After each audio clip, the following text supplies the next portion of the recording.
VOA Afrique.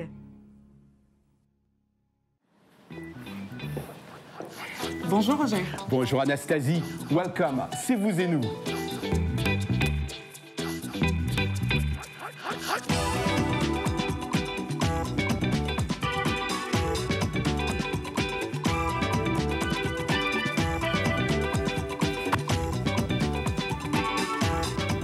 Très heureux d'être avec vous aujourd'hui. Et dans Vous et nous, aujourd'hui, on va déguster du chocolat 100% made in Gabon. Recevoir le président de la communauté togolaise de Washington, D.C. Et assister à un mini défilé d'accessoires de mode, sans oublier nos rendez-vous désormais habituels, Facebook, l'Anglais Express, et on dit quoi? Notre micro international. Mais d'abord Anastasie, un festival? Absolument Roger, à DC depuis 9 ans. D.C.? Yes sir, DC, Washington DC. Je disais donc que pour la 9e saison, le Festival international des films de la diaspora s'est tenu cet été au Goethe Institute. Isha Serai et Trésor Matondo ont rencontré pour vous l'une des réalisatrices à l'affiche. Regardez. L'idée derrière l'ADIF, créer un melting pot, un bouillon culturel qui réunit Africains et Américains le temps d'un festival. Le but, renforcer le rôle des réalisateurs africains ou africains-américains à travers des œuvres qui tournent le dos aux stéréotypes. Des œuvres qui donnent un coup de projecteur sur la culture et la vie de la diaspora africaine. Joyce Guy fait partie de ces artistes qui ont choisi d'explorer leurs origines. Elle est née en Alabama. En 1996, elle décide de passer ses vacances au Mali et au Sénégal. Un voyage qui a changé sa vie. A friend of mine was also in the modern dance classes, and she said, you know, let's go to an African dance class. And I went to a couple classes, and after that, I was completely hooked because it felt like I had a connection to something that had more meaning. Dancing Like Home, danser comme chez soi, est un hommage à la danse et au bonheur qu'elle apporte. Coming out of the womb, are some of us born to dance? Is there such a thing as ancient cultural memory?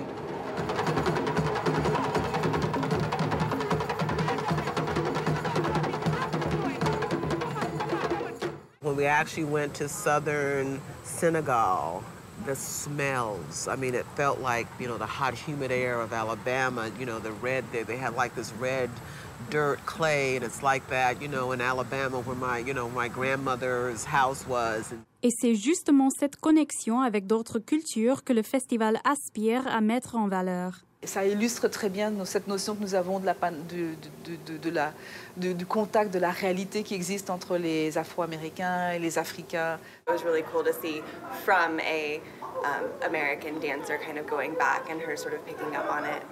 Joyce Guy poursuit sa carrière d'actrice à Hollywood, avec le souhait de peut-être un jour décrocher un rôle qui lui permettrait de mettre en avant ses talents de danseuse.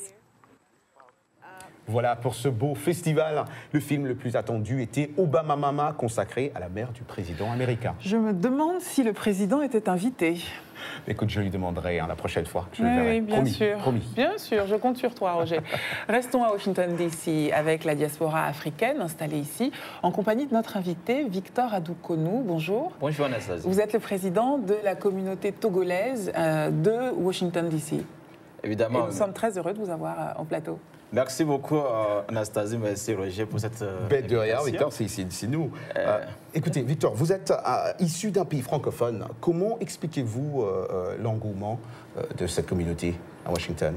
D'abord, je voudrais dire que la communauté togolaise de Washington, qui inclut les Togolais vivant à Maryland, DC et Virginie, est une communauté qui, au départ, était un peu éparpillée, vivant dans des associations ethniques.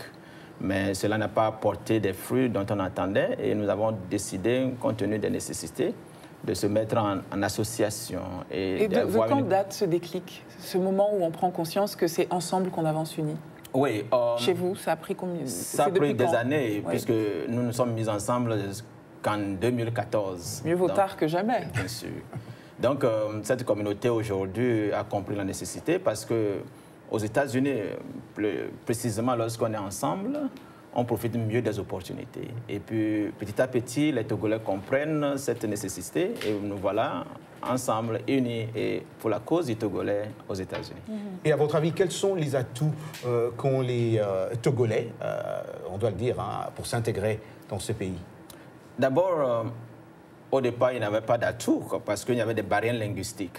Mais avec cette communauté intégrée, associée, unie maintenant, nous avons cette possibilité de s'auto-aider. Nous avons des programmes qui accompagnent les nouveaux venus. Nous avons des programmes aussi d'offres d'emploi pour ceux qui sont à la recherche de l'emploi. Nous avons des services pour les pro bono d'immigration. Et donc, nous avons aussi des bourses d'études. Avec toute cette panoplie d'opportunités, vous voyez que les Togolais, quand ils arrivent, et s'ils sont bien informés, ils n'ont pas rencontré les difficultés que leurs frères et sœurs ont rencontrées de par le passé. Et donc, voilà les atouts que nous offrons. Et puis, cela a beaucoup d'impact positif sur notre communauté. Et quelles sont, alors vous dites que ce sont des opportunités qui sont, que les Togolais viennent chercher. Quelles sont ces opportunités? Vous pouvez nous en dire plus? Est-ce qu'il y a des domaines auxquels s'intéressent particulièrement les Togolais? La plupart des Togolais viennent ici pour la recherche du travail. Mais quel type de travail? Le travail dans son ensemble, ce qui permet de gagner mieux sa vie qu'au pays. Et vous avez les États-Unis, c'est une telle opportunité. Et donc, lorsque vous immigrez vers les États-Unis, c'est que vous ne fermez pas la porte des opportunités. Toute opportunité que vous trouvez, vous la saisissez. Et voilà, c'est dans cette même idée que les Togolais sont là et nous voulons faire de notre mieux pour en saisir autant que possible. Une bonne chose. Hein. N'est-ce pas? Tu es impressionné, je te sens impressionné là. Victor, on vous garde avec nous pour On dit quoi? Quel est le métier de vos rêves? C'est la question que vous et nous est allés poser dans les rues d'Amérique comme d'Afrique.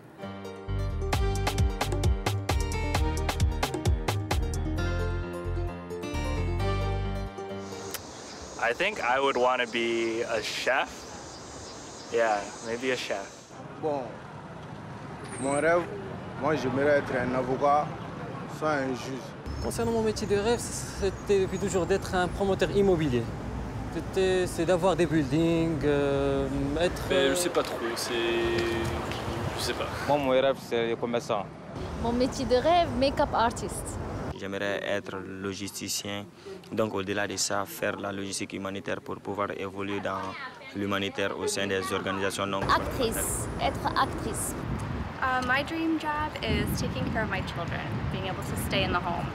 My dream job would be to stay home too, but it's not possible. J'aimerais évoluer dans le domaine du transport. My dream job is flight attendant. Mon métier de rêve est d'être un entrepreneur dans la vie, créer des entreprises. Mon métier de rêve est d'être un ingénieur en aéronautique. Well, my dream job is to affect people's life positively. I just got it. It's working here in DC as research for public policy. My dream job is I like to travel around the world. My dream job probably would be to work in the restaurant business, like in the kitchen, like a sous chef type thing. I love it. My dream job would be to grow nutritional food for people. My dream job would probably be, just be my own boss. I've worked for people all my life, and just being my own boss for a change would be nice. C'était donc On dit quoi? Victor, qu'est-ce qui vous fait rêver, vous? Quel est le métier de vos rêves? Mon métier de mon rêve, c'est d'être en mesure d'être utile pour ma communauté. Ah non, c'est pas un métier, ça. Quand vous étiez petit, vous rêviez de faire quoi? J'ai toujours rêvé d'être un leader, avoir des gens derrière moi et insuffler... Insuffler ma vision. J'aime toujours apporter du changement et j'aime toujours que les gens se sentent mieux. Donc, comme métier, je peux être un multivarié de métiers. J'aime beaucoup... en tout cas, un métier où vous êtes devant et vous entraînez les autres. J'aime beaucoup le leadership. Et partout, que ce soit à l'école, même à l'étranger, en France, j'ai toujours été major de classe, leader, organisateur. Et comme ici, même dans mon travail, je suis toujours... leader. Donc, j'apprends toujours parce qu'en étant leader, tu apprends toujours des uns des autres et tu as tout un monde derrière vous et c'est ça qui je me passionne lorsque je suis dans un groupe. Le leadership comme moteur, on l'aura compris. Et toi, Roger, le métier de tes rêves? Mais moi, je ne suis pas leader, donc fermier. Je ne te crois même pas un peu. Mais je suis sérieux pourtant. Abîmer tes costumes et tes jolis petits ongles à d'autres. Alors, qu'est-ce que c'est? Écoute, je te dirai après l'émission. C'est ça. Alors, saluons notre invité. Merci beaucoup, Victor Adoukonou. C'est un grand plaisir à moi. Merci pour votre intérêt à notre communauté. Et puis, vous qui nous regardez, je vous rappelle que si cette séquence vous a plu et que vous avez envie de la revoir, c'est sur voaafrique.com que ça se passe. Et maintenant, on va se faire plaisir. On va parler confiserie. Confiserie africaine, une fois n'est pas coutume. On va au Gabon pour déguster les chocolats de Julie, cette jeune femme qui crée des chocolats 100% made in Gabon. Reportage Jean Rovis Davani. Dans le centre de Libreville, une odeur de cacao envahit cette minuscule cuisine. Je suis en train de fondre du chocolat. Je le fonds. Et après, on va commencer à travailler ce chocolat. Ce bon chocolat du Gabon. Julie et son équipe tournent une pâte de chocolat. Une passion à laquelle cette femme de 42 ans consacre son énergie dans le but de créer une marque de chocolat de renommée mondiale. C'est fait avec les fèves du Gabon. Donc, c'est fort en goût. C'est que de la fève et du sucre de canne. Rien d'autre. Pour lui donner un goût particulièrement inimitable, Julie doit ajouter à son chocolat du gingembre, de l'orange et même du piment. Parce qu'on travaille vraiment de manière artisanale. Par exemple, la banane, l'ananas, le coco, bon, l'ananas. Et on met aussi des parfums épicés comme le piment, le gingembre. Donc ça, c'est notre particularité. En 2006, elle ouvre son premier magasin et décide de ne plus envoyer des fèves pour être transformées en France. Désormais, son équipe contrôle le processus du début à la fin. À force de travail, les chocolats de Julie sont devenus emblématiques dans un pays où on fait des bonnes fèves, mais pas de chocolat. Hervé, son époux, est une aide précieuse dans ce projet. Nous avons maintenant tous les outils de production qui nous permettent, depuis la fève jusqu'au chocolat de dégustation, de faire nous-mêmes toutes ces différentes étapes de transformation. Achetées chez les paysans, les fèves proviennent en grande partie de ce petit champ. L'entretien est un travail harassant. Hervé vérifie les cabosses de cacao. Elles seront récoltées pour ensuite devenir du cacao bio dans l'usine de transformation. On mange ça, c'est très bon. Très très bon. Dans la famille de Julie, on est agriculteur depuis 4 générations, mais pas chocolatier. Le pari semblait donc osé pour celle qui, il y a quelques années, travaillait comme simple employé d'une chocolaterie qu'elle a ensuite rachetée. Les chocolats de Julie connaissent un succès grandissant. Prochain défi, ouvrir des enseignes à Paris, Londres et Washington. Yum yum, ça donne envie de commander, non? Je crois que je viens de trouver le moyen de manger du chocolat sans culpabiliser, puisqu'il s'agit d'encourager une jeune entrepreneure du continent.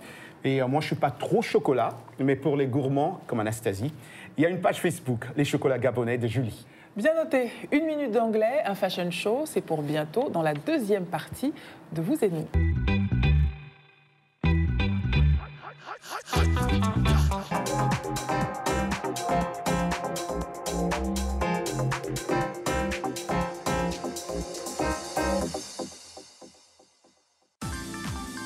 La VOA sur votre portable avec l'application Mobile Streamer. Écoutez nos programmes n'importe où, quand vous le voulez. C'est gratuit avec Internet. L'application est disponible sur iPhone ou Android. Ou alors, composez les numéros de téléphone suivants. VOA Afrique, 24 heures sur 24, sur votre portable.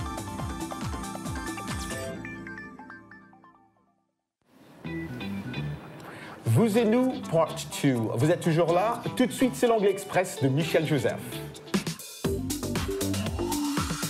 Bienvenue à l'Anglais Express. Parfois, il est difficile de se maîtriser dans certaines situations. Mais qu'est-ce que cela veut bien dire? Get a grip. Suivons. Get a grip. Oh no. I can't believe I did not set my alarm last night. Now I'm going to be late for work. My boss will yell at me and will probably get fired. Jonathan, get a grip. You will not be fired. Just calm down and explain what happened to your boss. Okay, I guess you're right. I need to get a grip. Get a grip?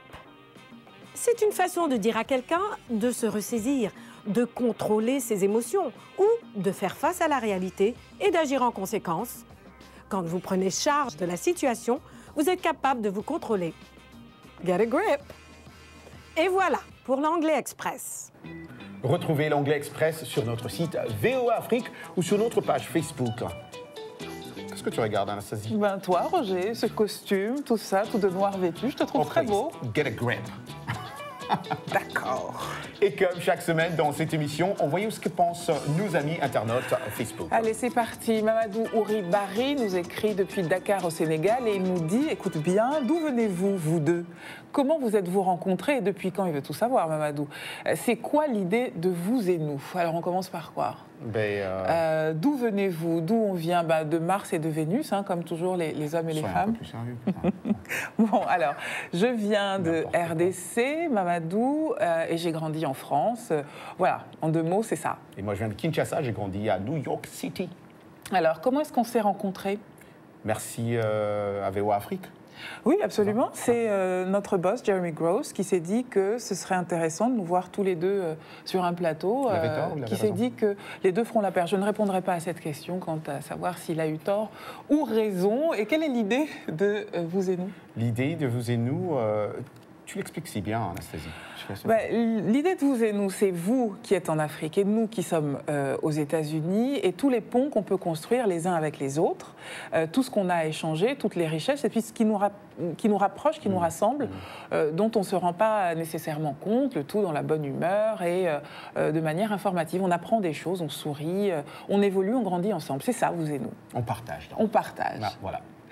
Deuxième message Facebook. Voilà, c'est Marie-Rose Bora de Bukavu, RDC. Comment choisissez-vous les thèmes de vous et nous?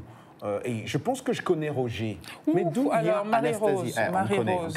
On a toujours l'impression qu'on connaît Roger et puis on a toujours des surprises. Et Anastasie, c'est le prénom de sa mère, hein, la mère de sa grand-mère, c'est ça. Wow. Quel est le parcours d'Anastasie Tudièche? C'est ce que Marie-Rose Bora veut savoir. Mais la première question, c'était... quelle était la première question? L'idée derrière vous et nous. Et je crois que... Donc comment on fabrique, comment on fait, vous et nous, comment on construit cette émission? On n'a pas trop le choix. Notre productrice exécutive, Salwa Jafari, arrive et nous dit, voilà les gars, vous allez parler de ça. Et c'est comme ça que ça se passe. Elle me fait travailler. Très dur. C'est une blague, Salwa. Bisous, on t'aime. C'est un travail d'équipe, en fait. Hein. Ça, c'est vrai. Nous sommes deux, mais nous sommes les arbres qui cachons la forêt. Derrière nous, il y a toute une équipe, des reporters en France. Aux États-Unis, en Afrique. Peut-être prochainement en France. Peut-être bientôt en France. Aux États-Unis, en Afrique. Et puis à la rédaction, on échange des idées. Nos collègues nous donnent des idées, nous insufflent aussi leur énergie. Et puis on avance comme ça. Alors voilà. C'est Ambroise maintenant, c'est ça? Ambroise Chiassouma, qui nous écrit depuis Kananga en RDC, c'est dans le Kasaï. Nous voulons savoir comment marche vous et nous. C'est un peu ce qu'on vient de dire. Comment ça marche en équipe, en concertation. Et avec un vrai focus sur l'Afrique et sur ce dont nos téléspectateurs peuvent avoir besoin et sur ce qu'on a envie de leur communiquer sur ce qui se passe aux États-Unis. Exactement. Ce qui est bien, ce que vous pouvez continuer à nous envoyer vos questions. Comme vous le voyez, hein, nous vous répondrons avec plaisir. Absolument. Et maintenant, passion wax avec une baby styliste d'origine camerounaise. À l'âge où d'autres cherchent encore leur voie, Roger, Claude Kameni a trouvé la sienne, la mode, qui pour elle passe nécessairement par le wax. Salwa Jafari et Isha Seraï l'ont rencontré pour nous.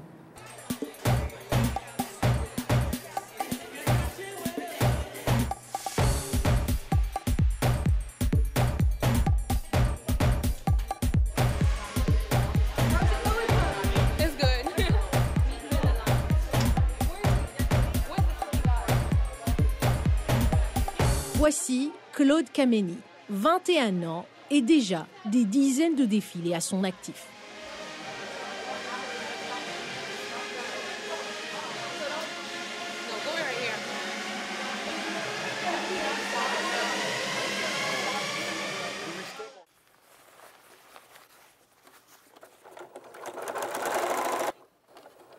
Claude n'a pas d'atelier. Sa table à manger fait figure de table de découpe, de station de couture. Son salon est à la fois sa boutique et sa cabine d'essayage. Et en guise de manager et d'assistante personnelle, sa sœur. When I was 13 years old, I used to draw a lot, Like I had my own little book, pink. It was like really small, and I drew like a lot.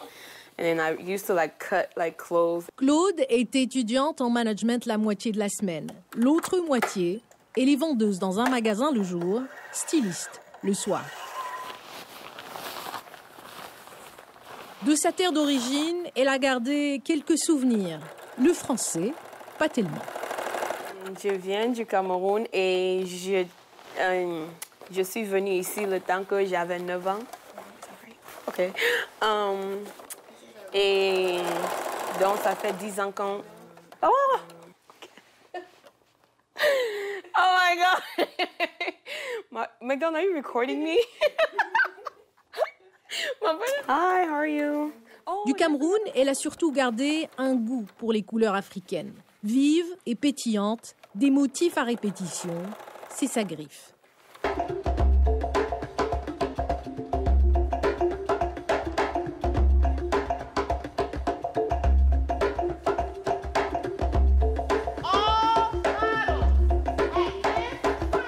Nous sommes dans les coulisses du défilé, la tension est à son comble et rien de mieux que la voix stridente de Josie pour en remettre une couche. There should be no models in the seating area. There should be no models in the hallway, but with your first designer. Oh, you can leave it right there. No, don't put your hands in your pocket. I'm not a thick smart.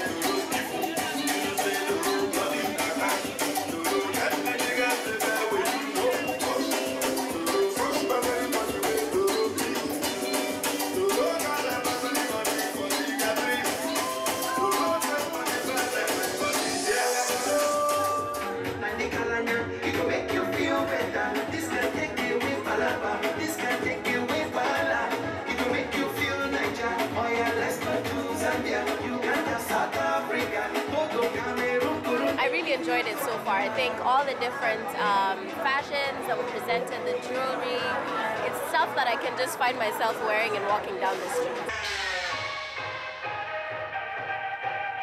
Et c'est enfin au tour de Claude de présenter sa collection.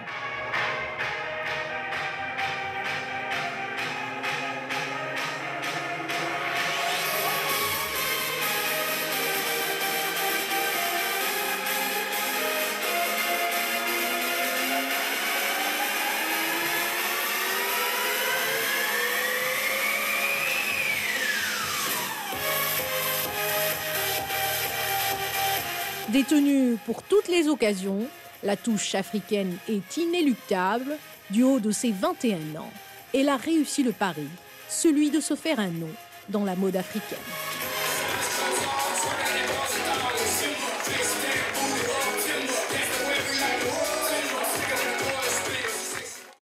Retrouvez ce reportage sur voafrique.com. Roger, la mode, ce sont les vêtements, mais aussi... Et aussi les accessoires. Les accessoires. Ça tombe bien, Anastasie. Nous avons une spécialiste des accessoires avec nous, Rélia Didi Kwevi. Alors, elle a aussi participé, on doit le dire, au DC African Fashion Show. Rélia, vous créez des colliers depuis combien de temps? Depuis 4 ans. 4 ans, waouh!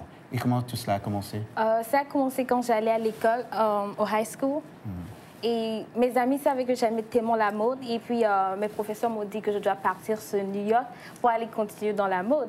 Et là, il me restait 2 mois pour commencer les études. Et j'ai juste appliqué à une école qui m'a acceptée à New York.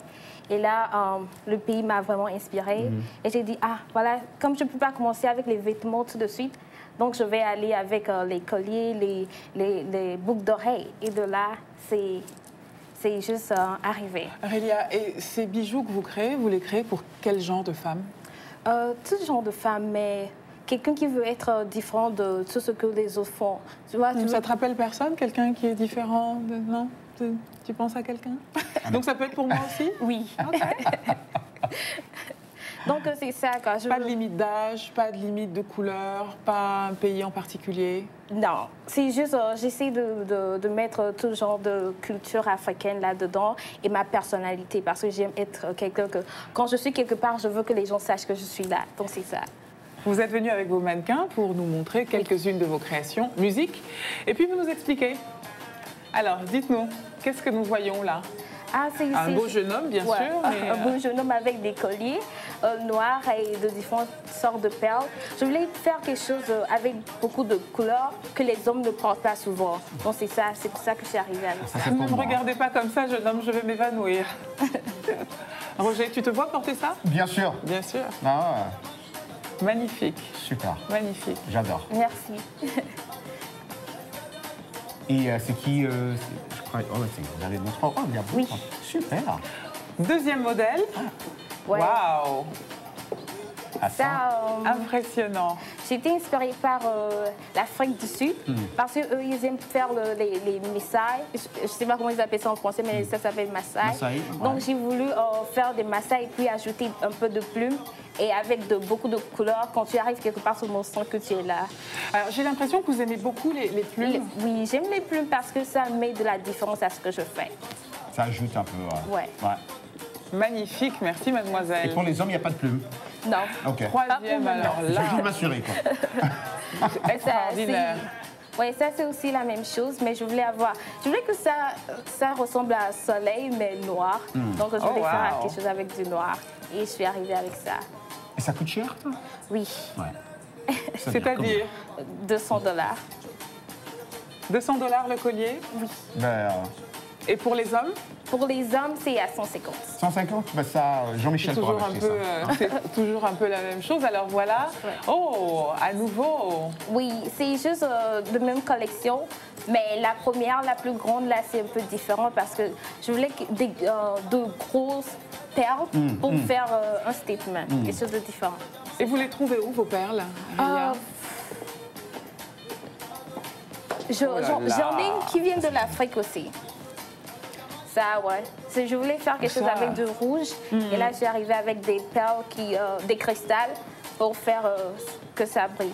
Même avec un simple t-shirt, ça marche très bien. C'est ça, ouais. C'est ça l'idée, c'est pour ça que j'ai voulu qu'il porte du noir. Parce qu'avec le noir, tu peux aller n'importe où avec ces colliers-là.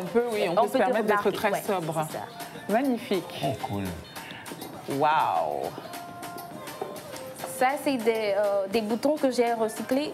Et puis j'ai fait ça et j'ai ajouté un peu de tissu partout et avec des plumes. Parce que j'aime toujours les plumes. Moi, je suis curieux de savoir où vous trouvez ces plumes. Où je trouve mes plumes? Je les... Eh bien, un grand merci. Un grand merci à vos mannequins. Oui, merci. Merci à tout le monde. Merci. Bon, Roger, je les prends tous. Je prends tous les colliers et il faudra envoyer la facture chez Roger Mouton. D'accord, mais ça marche, moi je suis déjà fait. C'est notre réalisateur, Jean-Michel Mathurin, c'est lui qui va payer. Quand vous vous débrouillez, tant que j'ai mes colliers, bravo, magnifique. Bravo les amis, bravo. Merci.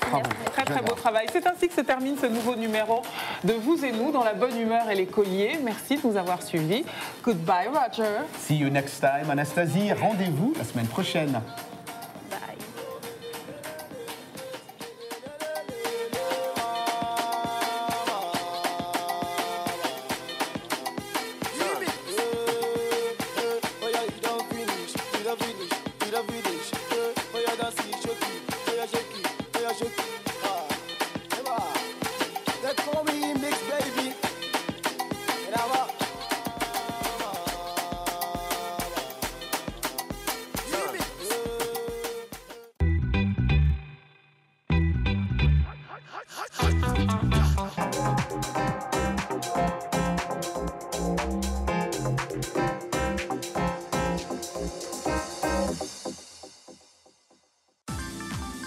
La VOA sur votre portable avec l'application Mobile Streamer. Écoutez nos programmes n'importe où, quand vous le voulez. C'est gratuit avec Internet. L'application est disponible sur iPhone ou Android. Ou alors, composez les numéros de téléphone suivants. VOA Afrique, 24h sur 24 sur votre portable.